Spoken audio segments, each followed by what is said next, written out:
two personalities sharing negotiation or more than two personalities sharing the statement or negotiation is called as a speech. So there are two types of speeches were there. How many types? Two types. Two types of speeches were. First one is the direct speech. Second one is the indirect speech. Direct and indirect Speech. So in Telugu also we have this bit ప్రత్యక్ష కథనం పరోక్ష కథనం we said it. ఇదండి direct means ప్రత్యక్ష కథనం, indirect means నన్న పరోక్ష కథనం. So what is the difference between these two speeches? ఈ రెండు స్పీచ్ల మధ్య ఉన్నటువంటి డిఫరెన్స్ ఏముంది అనేది మనం తెలుసుకున్నట్లయితే ముందు మనకు డైరెక్ట్ స్పీచ్ అంటే ఏం తెలియాలి, ఇండైరెక్ట్ స్పీచ్ అంటే ఏం తెలియాలి. డైరెక్ట్ స్పీచ్ అంటే ఏం అనాలి? The exact statement of the person, if we told as it is called as a direct speech. The exact statement of a person, if it is told as Direct it speech. is, as it, ఈ రెండు అర్థం ఏంది? ఉన్నది ఉన్నది. ఒక చెప్పిన వ్యక్తి మాటలను ఉన్నది ఉన్నట్టుగా చెప్పడాన్ని మనము డైరెక్ట్ స్పీచ్ అంటాం. For example, A said, I am busy. What is it, beta? I am busy. For example, beta, best example, A, B, C, three members of friends, beta. ముగ్గురు స్నేహితులు A, B, C అనేవారు. అయితే వాళ్ళు శనివారం సాయంత్రం ఏమని నిర్ణయించుకున్నారంటే రేపు ఆదివారం ఉంది కాబట్టి మనము క్రికెట్ ఆడుదామని నిర్ణయించుకున్నాం. ఎవరు? ఏబిసి ముగ్గురు స్నేహితులు. అయితే ఆదివారం ఉదయం నన్న బి అనే వ్యక్తికి కొంచెం తొందరపాటు ఎక్కువ లెక్క. ఎప్పుడెప్పుడు గేమ్స్ ఆడదాం, వాడు పొద్దున లేవగానే ఏ వాళ్ళ ఇంటికి వెళ్ళిపోయాడు. ఎటు వెళ్ళిపోయాడు? ఏ వాళ్ళ ఇంటికి వెళ్ళిపోగానే నన్న ఏతో అడిగాడు. ఏమని అడుగుతారు ఏతో? మీరు ఏం చేస్తున్నావు అంటాను. అప్పుడు ఏమన్నాడు? ఎవరు అడిగారు? Asked what are you doing. ఏమన్నా ఏం చేస్తున్నావు అంటే వాడేమన్నాడు? ఐ యామ్ బిజీ లేదా I am reading a book. I am reading a book. ఈ సెంటెన్స్ అందరి లైఫ్ లో చాలా క్లిష్టమైనటువంటి వాక్యము. ఈ వాక్యం చాలా సందర్భాల్లో మనం చెప్పము కానీ ఉదాహరణ తీసుకుంటాం. వాడేమన్నాడు? I am reading a book. కాబట్టి బి అనుకున్నాడు నాన్న. మనం ఏంటంటే పర్లేదు కానీ వాటి ఎందుకు మనం ఏ ఇంటి నుంచి ఎవరు రిటర్న్ వస్తున్నారు? బి రిటర్న్ వస్తున్నప్పుడు బికి సి కలిశాడు. ఇప్పుడు ఎవరెవరు కలిశారు? B, C. ఇప్పుడు నాకు చెప్పండి నాన్న, సి అనే వ్యక్తి బితో ఎవరి గురించి అడుగుతాడు? ఎందుకు ఏ గురించి నాన్న? బి ఆల్రెడీ ఉన్నాడు కాబట్టి వాడు అడిగేది ఎవరి గురించి? అప్పుడు వీడేమడుగుతాడు? సి ఏమడుగుతాడు? అరే బి ఏం చేస్తున్నాడు? బి ఏం చేస్తున్నాడు? అప్పుడు బి ఏమంటాడు? ఏమంటాడు? ఏమన్నాడంటే A said that he was reading a book. A నాతో ఏమన్నాడంటే అతను పుస్తకం చదువుతున్నాడు. నేను కాదు. ఫస్ట్ వాడేమన్నాడు? నేను పుస్తకం చదువుతున్నా అన్నాడు. కానీ ఇక్కడ ఏమైంది? అతను పుస్తకము వాడు పుస్తకం చదువుతున్నాడని చెప్పాడు. ఇలా వాక్యములో మన మీనింగ్ మారాల. ఇక్కడ కూడా ఏమైంది? చదువుతున్నా. ఇక్కడ కూడా ఏమైంది? చెప్పే వ్యక్తి మొదట ఏ వాడు చెప్పాడు, సెకండ్ నన్న ఏ చెప్పినటువంటి మాటలే. ఏ మాత్రం మారల కానీ చెప్పేటటువంటి వ్యక్తి మారాడు. ఎవరు చెప్పారు ఇప్పుడు? బి. Very good. దీన్ని మనం ఏమంటాం? ప్రత్యక్ష కథనం, పరోక్ష కథనం. ప్రత్యక్ష కథనం అంటే ఏం లేదన్న, ఒకరు చెప్పిన మాటలు ఉన్నది ఉన్నట్టు చెప్పడం ప్రత్యక్ష కథనం. పరోక్ష కథనం ఏంటంటేనన్నా, ఒకరు చెప్పినటువంటి మాటలలోని సారాంశం మారకుండా ఇంకొక వ్యక్తి చెప్పినట్లయితే, ఒకరు చెప్పినటువంటి మాటలలోని సారాంశం మారదు. వాడేమన్నాడు? I am reading. ఇక్కడ కూడా రీడింగ్ ఉంది, టెన్స్ చేంజ్ అయింది కానీ సారాంశం మారింది. బట్ రెండింటిలో ఏం మీనింగ్ వస్తుంది? పుస్తకం చదువుతున్నట్టే మీనింగ్ వచ్చింది కదా. టైం వేరు, ప్రజెంట్ పాస్ట్.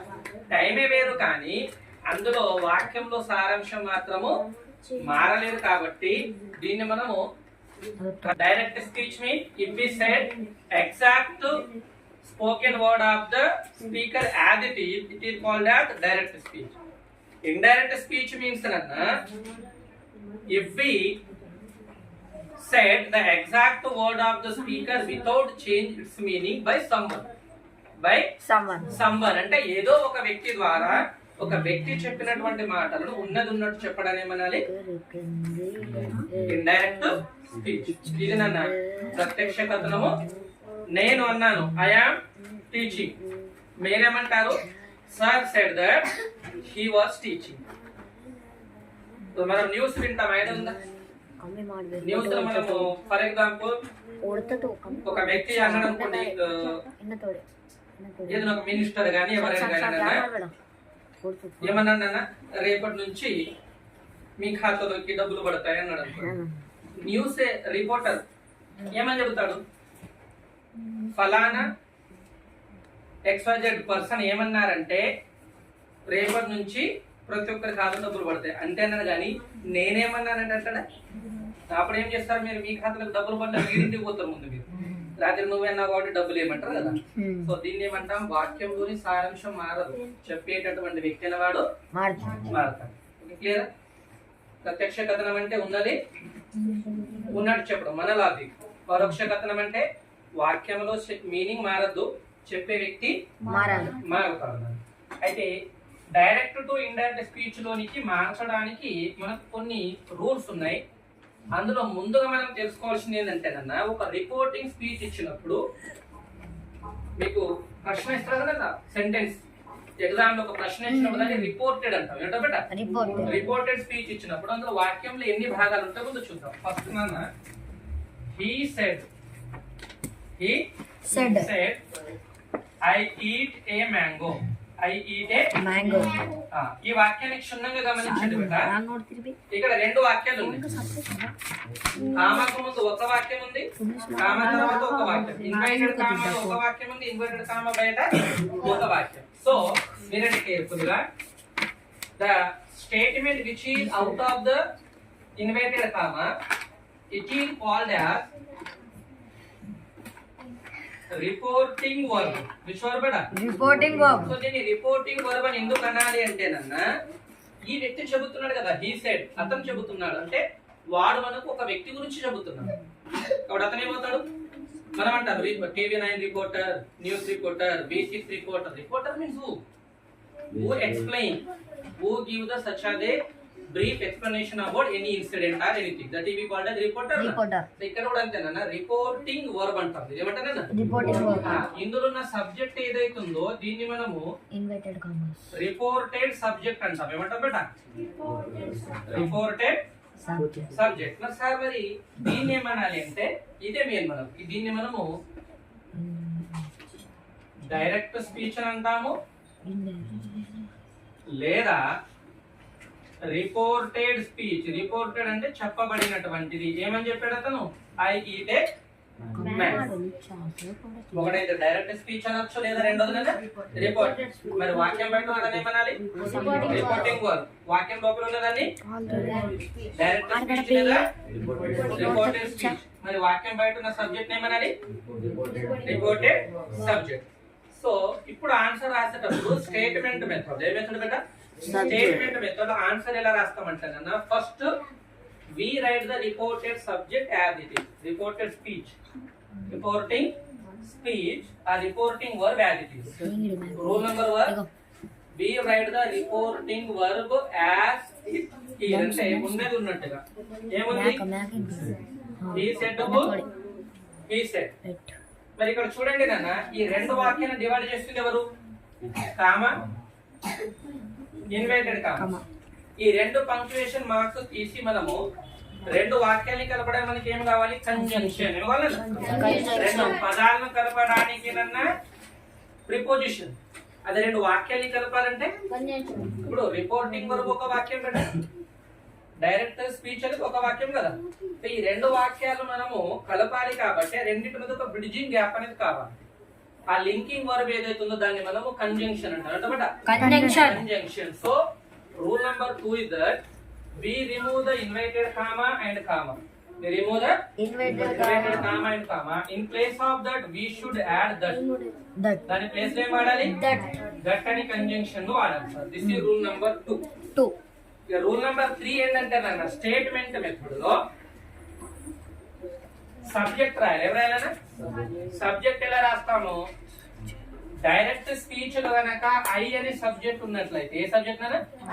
ఐ సబ్జెక్ట్ ఉన్నట్లయితే రిపోర్టెడ్ సబ్జెక్ట్ ను యాద తీరుగా ఉన్నట్లయితే డైరెక్ట్ స్పీచ్ లో ఐ అనే సబ్జెక్ట్ ఉన్నప్పుడు reported subject as it is రాస్తాం. హీ, షీ ఉంటే షీ, దే ఉంటే దే, వి ఉంటే వి.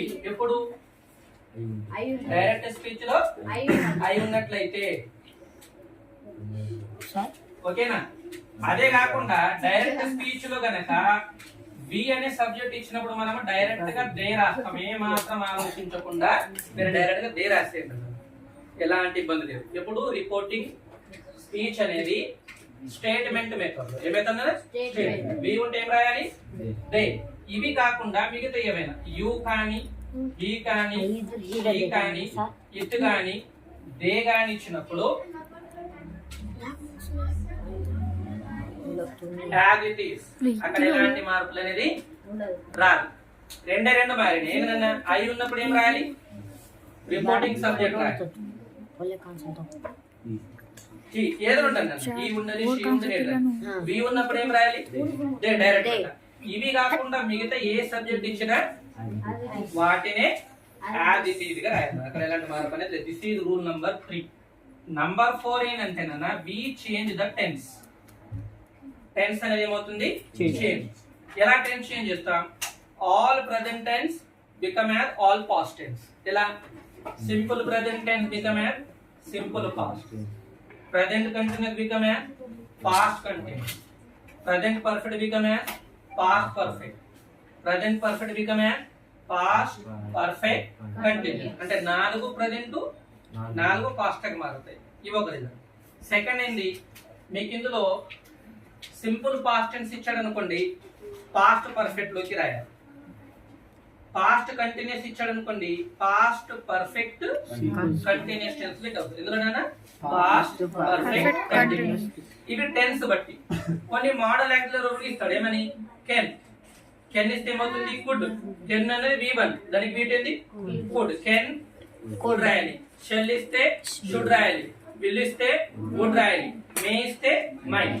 మే ఇస్తే మైట్ అనేది రాస్తాం. ఇవి టెన్స్ చేంజ్. కొన్ని సందర్భాలలో టైం కూడా చేంజ్ అవుతుంది. ఏమన్నా now, then, today, that day. Don't worry, నేను మొత్తం క్లియర్ మీకు నోట్స్ రాయిస్తాను. ఇక్కడ ఫస్ట్ ఎక్స్ప్లెనేషన్. టుడే ఉంటేనన్నా that day, tomorrow the next day, yesterday the following day, yesterday the following day. ఇది టైం. కొన్ని సందర్భాలలో ప్లేస్ కూడా చేంజ్ అవుతుంది. ఎలా? Here, there. హియర్ అనేది ఏమవుతుంది? There. These, those, this, that. This అనేది ఏమవుతుంది? దట్ అవుతుంది. ఇలా ప్రతిదీ మార్చుకుంటే స్టేట్మెంట్ మెథడ్ అనేది ఈజీ అవుతుంది. ఇది ఓన్లీ కేవలం స్టేట్మెంట్ కు సంబంధించినటువంటి ఎగ్జాంపుల్ మాత్రమే. ఇది 2 మెథడ్ ఉన్నాయి. స్టేట్మెంట్ మెథడ్ ఉంది, సెడ్ టు మెథడ్ ఉంది. సెడ్ టు లో 3, said to, say to, says to. ఆ తర్వాత ఇంటరాగేటివ్ మెథడ్, ఆ తర్వాత ఇంపరేటివ్. 4 మెథడ్స్ ఉన్నాయి కదా. 4 మెథడ్ కూడా ఒక మెథడ్ వస్తే మీ రిమైనింగ్ మెథడ్స్ అని వస్తే కొంచెం మార్పు వస్తుంది. ఆ మార్పు అనేది మీరు గమనిస్తే ఈజీగా తెలుస్తుంది. క్లియర్?